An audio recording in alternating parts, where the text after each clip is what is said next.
Hello दोस्तों, हमारी आज की कहानी है बेटे बहू ने चुराई माँ के पैसे, माँ ने सिखाया सबक। कहानी पसंद आए तो हमारे चैनल को सब्सक्राइब ज़रूर करना। मम्मी, ज़रा इस चेक पर साइन कर दीजिए, मुझे पैसों की बहुत ज़रूरत है। गुड्डी की स्कूल की फीस भरनी है, नीरज ने जल्दबाजी में कहा। तो सरला जी भी बोली, हाँ कर देती हूँ, पहले मेरा चश्मा तो लेकर आ, पता तो लगे कि कितनी रकम निकाल रहा है। और वो अपना चश्मा ढूंढने लगी। काफ़ी देर बाद भी चश्मा नहीं मिला तो नीरज फिर से झल्लाया। मम्मी, क्या आपको मेरे ऊपर विश्वास नहीं है क्या? मैं 10,000 निकाल रहा हूँ जो 1 महीने बाद आपको वापस कर दूंगा।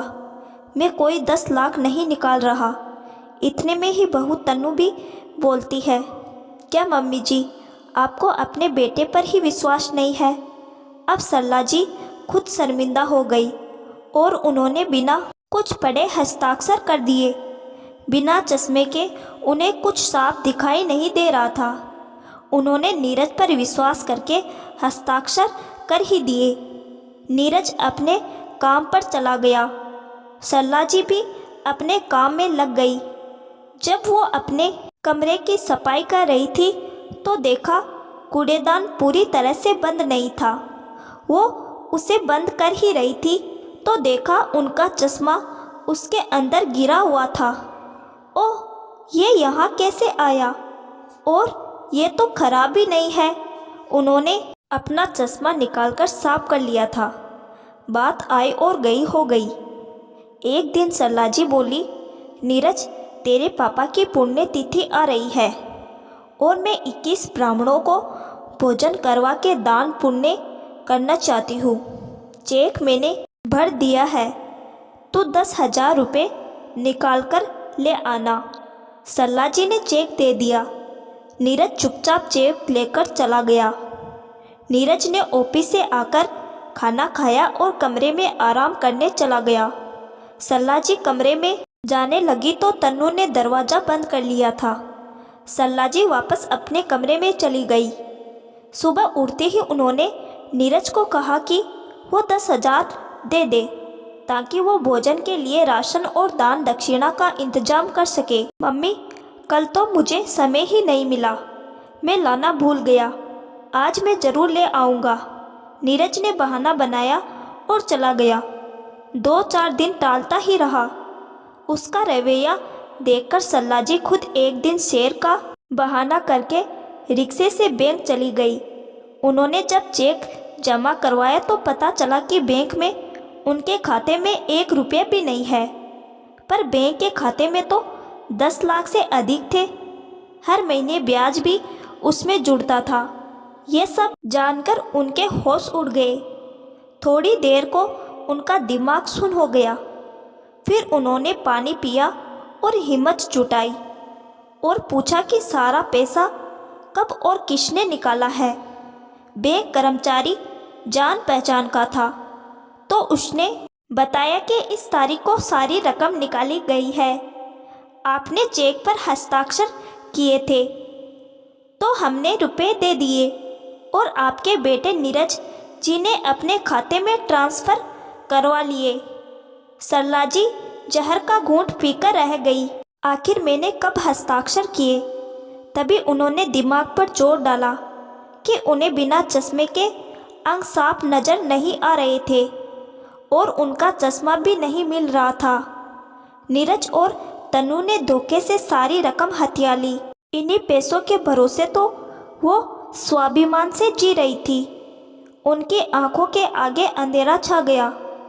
उन्हें कुछ समझ नहीं आ रहा था। आखिर उसके अपने बेटे बहू इतना बड़ा धोखा कैसे दे सकते हैं? जिस खून पर विश्वास किया उसी ने विश्वास तोड़ दिया। सरला जी का मन खिन्न हो रहा था। बड़ी मुश्किल से खुद को संभाल कर वो घर पहुंची। तन्नू बच्चों को खाना खिला रही थी। वो तन्नू से क्या कहती जब अपने ही बेटे ने छल कर लिया। तभी वो देख रही थी कि पिछले 4-5 दिनों से दोनों का व्यवहार बदल गया था।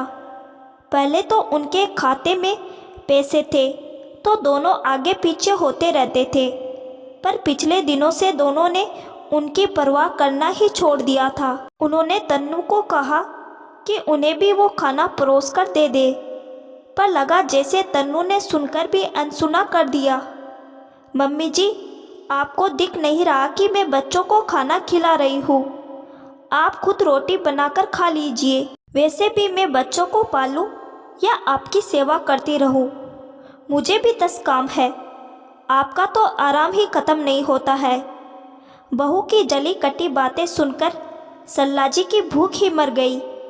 अब बहू कुछ भी बोल सकती थी, क्योंकि गेंद बहू के पाले में थी। वैसे भी जिसके पास पैसा होता है तो उसका पैसा बोलता है। सल्लाजी अपने कमरे में चली गई और बहुत रोई, पर चुप कराने वाला, सहारा देने वाला कोई भी नहीं था। उन्हें अपने बीते हुए सुनहरे दिन याद आने लगे। नीरज के पापा देवेंद्र जी उनकी आंखों से एक भी आंसू बहने नहीं देते थे। देवेंद्र जी सल्लाजी का बड़ा ख्याल रखते थे। वो अपनी पत्नी की सरलता और सभ्यता पर रिझे रहते थे। सल्लाजी भी स्वभाव से सरल और कुशल गृहिणी थी। घर परिवार को संभाल कर रखती थी। नीरज के होने के बाद उनके जीवन में खुशियाँ आ गई थी। वो नीरज के बड़े लाड करती थी। एक बेटा होने के बाद दूसरे बच्चे की भी चाहती, पर ईश्वर ने उनकी गोद में एक ही संतान दी। इसे ही प्रभु इच्छा मानकर उन्होंने तसल्ली कर ली। वो नीरज पर ही अपना सारा ध्यान देने लगी। देवेंद्र जी एक निजी कंपनी में मैनेजर थे। घर में सब सुख सुविधाएं थी। नीरज को भी उन्होंने अच्छे स्कूल और कॉलेज में पढ़ाया था और उसकी नौकरी उन्हीं के शहर में लग गई। सल्लाजी खुश थी कि बेटा हमेशा साथ में इसी शहर में रहेगा। उसे बाहर नौकरी के सिलसिले में जाना नहीं पड़ेगा। अपने बुढ़ापे के प्रति वो चिंता मुक्त हो गई थी। नीरज अपने काम में मन लगा रहा था। 2-3 साल नौकरी करते हुए हो गए थे। अब सल्लाजी उसकी शादी के सपने देख रही थी। उन्हें कोई लड़की पसंद ही नहीं आ रही थी। उन्हें तो लग रहा था कि वो अपने बेटे के लिए हीरा ही चुनकर लाएगी, पर उसकी तलाश अधूरी ही रह गई। नीरज ने अपने कॉलेज में साथ पढ़ने वाली सहपाठी तन्नू को पसंद कर लिया। बेटे की खुशी के लिए सल्लाजी और देवेंद्र जी दोनों ही तैयार हो गए। बड़ी धूमधाम से शादी हो गई, पर तन्नू ऊंचे सपने देखने वाली अति महत्वाकांक्षी लड़की थी। उसे घर में हर चीज़ ऊंची और ब्रांडेड चाहिए थी। अपनी सहेलियों के बीच वो अपना रुतबा बनाए रखना चाहती थी। उसकी इच्छाओं और सपनों का कोई पार नहीं था। नीरज भी उसी को खुश करने में लगा रहता था। सल्लाजी और देवेंद्र जी अपने बेटे में आए हुए बदलाव को देख रहे थे, पर वो कुछ नहीं कहते थे। उन्हें लगता था कि दोनों खुशी से रहे, घर में कलेश न होए। तन्नू और नीरज के 2 बच्चे हो गए थे। दोनों को दादा दादी बड़े लाड से पाल रहे थे। तन्नू की फरमाइशें अभी भी कम नहीं हुई थी। कभी मूवी तो कभी मॉल में शॉपिंग करना उसकी दिनचर्या में शामिल था। उसे सिर्फ अपने पर खर्च करना अच्छा लगता था। सास ससुर के खर्च उसे अकड़ते थे। उसका यही रवैया देखकर देवेंद्र जी सतर्क हो गए थे। जब उनको रिटायरमेंट का पैसा मिला तो उन्होंने ये पैसा सल्लाजी का खाता खुलवाकर उसमें जमा करवा दिए, क्योंकि वो जिस कंपनी में काम करते थे वो निजी कंपनी थी, तो उसमें पेंशन भी नहीं मिलने वाली थी। शायद अपने भविष्य का उन्होंने पहले ही सोच रखा था। और कुछ दिनों बाद ही अचानक हृदयाघात से उनकी मृत्यु हो गई। सल्लाजी ये सदमा सहन नहीं कर पाई। बड़ी मुश्किल से वो सामान्य हुई, पर पति की यादें उनसे भुलाई नहीं जाती थी। नीरज की नौकरी सही चल रही थी, पर वो किसी न किसी बहाने सल्लाजी से पैसे मांगता रहता था। सल्लाजी समझती थी वो अप्रत्यक्ष रूप से हर महीने 10,000 रुपये उनके खर्च के लिए ही लेता था। कभी फीस के बहाने तो कभी राशन दवाई के बहाने और दोबारा वापस नहीं करता था। इन सब के पीछे तन्नू का ही हाथ था, इसीलिए वो भी बेटे की मजबूरी समझकर चुप रहती थी। पर आज तो हद हो गई। नीरज ने सारा ही पैसा धोखे से हथिया लिया। शाम को नीरज ऑफिस से आया। उसके खाना खाने के बाद सल्लाजी ने नीरज को कहा, नीरज, मेरे खाते से 10 लाख रुपए यूँ चोरी से निकालने की क्या ज़रूरत थी? तू मुझसे मांग लेता। इस तरह मुझे धोखा देते हुए तुझे शर्म नहीं आई? मेरे बाद तो वो पैसा तेरे ही पास रहता, मैं तो उसे साथ भी नहीं ले जाती।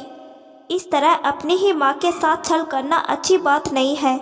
मम्मी, आप मुझ पर झूठा इल्ज़ाम लगा रही है। मैं आपके बैंक से पैसा क्यों लूँगा? नीरज नज़रें चुराते हुए बोला।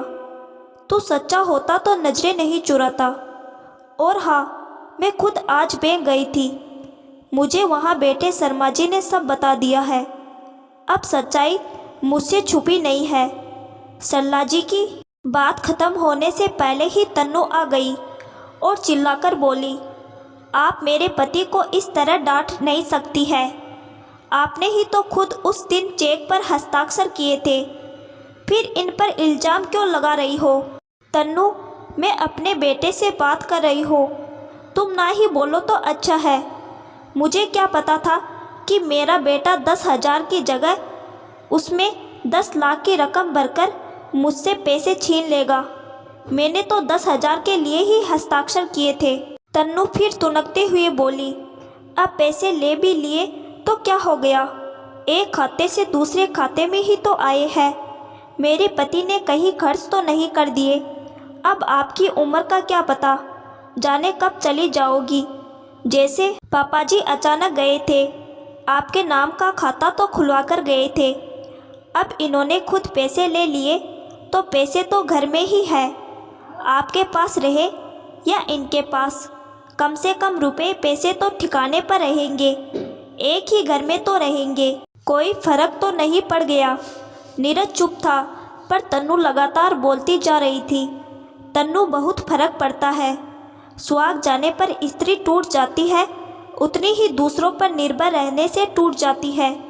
तुमने मेरा स्वाभिमान मुझसे छीन लिया है। अब मैं पैसे पैसे की मोहताज हो गई हूँ। साथ ही मुझे बार बार तुम लोगों से पैसे मांगने पड़ेंगे, मगर मैं ऐसा नहीं होने दूंगी। तुम्हें मेरे पैसे वापस देने ही होंगे। तो क्या आप हमें कोर्ट कचहरी के चक्कर लगवाएंगी? अपने ही बेटे बहू को जेल भेजेंगी? तन्नू चिल्लाकर बोली, काश मैं ऐसा कर पाती, पर मैं नहीं कर पाऊंगी, क्योंकि मैं एक माँ हूँ। बच्चे माँ के साथ बुरा कर सकते हैं, पर एक माँ कभी अपने बच्चों के साथ में बुरा नहीं कर सकती है। यह कहकर सरला जी अपने कमरे में चली गई और उन्होंने कमरे का दरवाज़ा बंद कर लिया। उन्हें कुछ समझ नहीं आ रहा था कि वो अब क्या करे और क्या नहीं करे। तभी उनके दिमाग में एक विचार आया। उन्होंने अपनी अलमारी खंगाली तो उन्हें घर के पेपर मिल गए और उन्होंने चुपके से घर बेचने और ख़रीदने वाले दलाल को फ़ोन कर दिया। 7 दिन घर में शांति रही। नीरज अपनी माँ से नज़र मिला नहीं पा रहा था। एक दिन शाम को घर की घंटी बजती है। सामने दलाल और साथ में एक परिवार था। उन्होंने घर को अच्छे से देख लिया।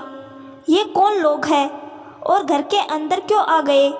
नीरज गुस्से से बोला, बेटा, ये हमारा घर खरीदने आए हैं। 80 लाख में तो बिक ही जाएगा। सरला जी बोली, हम ये घर नहीं बेच रहे हैं, आप बाहर चले जाइए। नीरज ने तेज आवाज़ में कहा।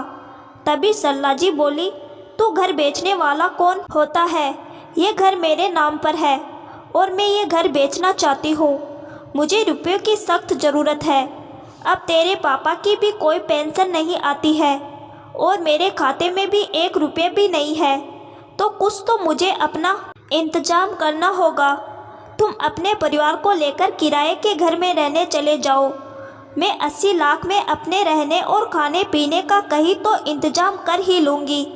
मैंने तेरे मामा से बात की है, उनके गांव में सस्ते घर मिल जाएंगे और बाकी का पैसा मेरे खाते में रहेगा।